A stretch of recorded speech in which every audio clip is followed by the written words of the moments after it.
من کنت مولاہ فہذا علی مولاہ۔ خطبے کے چوتھے حصے میں پیغمبر اکرم نے مذکورہ مقدمات اور مقام خلافت اور ولایت کو ذکر کرنے کے بعد یہ چاہا کہ ہمیشہ کے لیے اس مسئلے میں کوئی شک و شبہ باقی نہ رہے اور اس کے خلاف ہر طرح کی سازش وہیں پر ہی دفن ہو، اور مذکورہ گفتگو پر اکتفا نہیں فرمایا۔ آپ صلی اللہ علیہ وآلہ وسلم نے حضرت علی علیہ السلام کو جو آپ کے کنارے کھڑے تھے اور مزید قریب بلایا۔ جب حضرت علی علیہ السلام آپ کے قریب ہوئے تو پیغمبر اکرم نے آپ کے دونوں بازوؤں کو اوپر اٹھایا۔ حضرت علی نے بھی اپنے دونوں بازوؤں کو کھلا چھوڑا تاکہ آسمان کی طرف بلند ہوں۔ پھر پیغمبر اکرم نے حضرت علی علیہ السلام کے دونوں بازوؤں کو اتنا بلند کیا کہ لوگوں نے ان کے بغل کی سفیدی کو دیکھا۔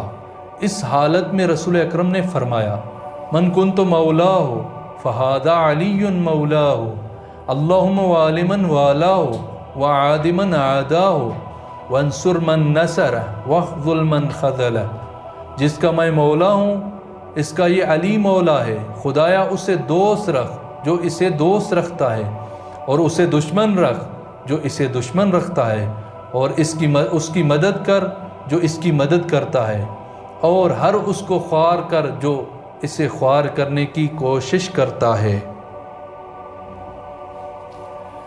آن حضرت نے خطبے کے اس حصے میں علی کی ولایت کے اعلان کے ساتھ ہی اکمال دین کے بارے میں نزول وحی کا اعلان بھی فرمایا۔ آن حضرت نے فرمایا، اے میرے پروردگار، تو نے علی کی ولایت کا اعلان ہوتے ہی اس آیت کو نازل فرما دیا، الیوم اکملت لکم دینکم واتممت علیکم نعمتی ورضیت لکم الاسلام دینا۔ سورہ مائدہ آیت نمبر 3۔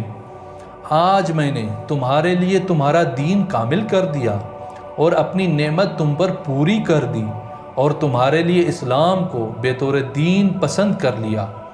وَمَن يَبْتَغِ غَيْرَ الْإِسْلَامِ دِينًا فَلَن يُقْبَلَ مِنْهُ وَهُوَ فِي الْآخِرَةِ مِنَ الْخَاسِرِينَ۔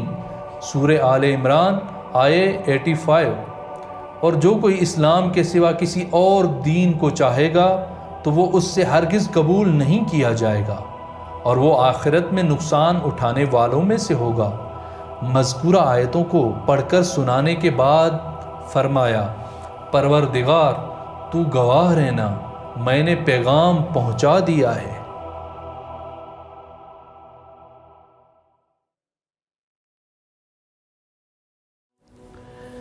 غدیر کا 3 روزہ پروگرام، ولایت اور امامت کے اعلان پر مبارکبادی کا سلسلہ۔ خطبہ مکمل ہوتے ہی لوگوں کی آوازیں بلند ہوئیں، جی ہاں، ہم نے سب کچھ سن لیا، ہم اپنے دل و جان سے رسول خدا کے حکم کی اطاعت کریں گے۔ پھر لوگ پیغمبر اکرم اور امیر المومنین کی طرف بڑھے اور ان کے ارد گرد جمع ہوئے اور آپ کے ہاتھوں پر بیعت کرنے کے لیے ایک دوسرے پر سبقت لینے لگے۔ اس دوران لوگوں کا جوش و جذبہ، شوق اور ولولہ دیدنی تھا، اور اس عظیم اجتماع کی بے مثال عظمت اور شکوہ میں اضافہ کر رہا تھا۔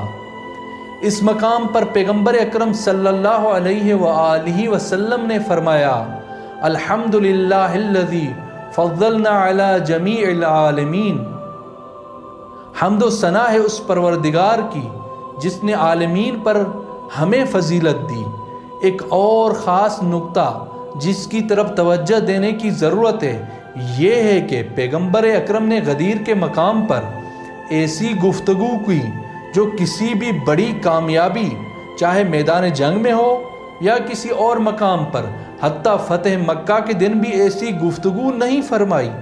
آپ نے اس موقع پر فرمایا، مجھے مبارکباد دو، مجھے مبارکباد دو، کیونکہ خدا نے نبوت کو میرے ساتھ اور امامت کو میرے اہل بیت کے ساتھ مخصوص کیا ہے، اور یہ بہت بڑی فتح ہے اور کفر و نفاق کے محلات کی نابودی ہے۔ پیغمبر اکرم نے منادی کو حکم دیا کہ لوگوں کے درمیان جائے اور اس جملے جو غدیر کا خلاصہ ہے کو لوگوں کے درمیان تکرار کرے، من کنت مولاہ فہذا علی مولاہ، اللہم والی من والاہ وعاد من آداہ وانصر من نصرہ واخذل من خذلہ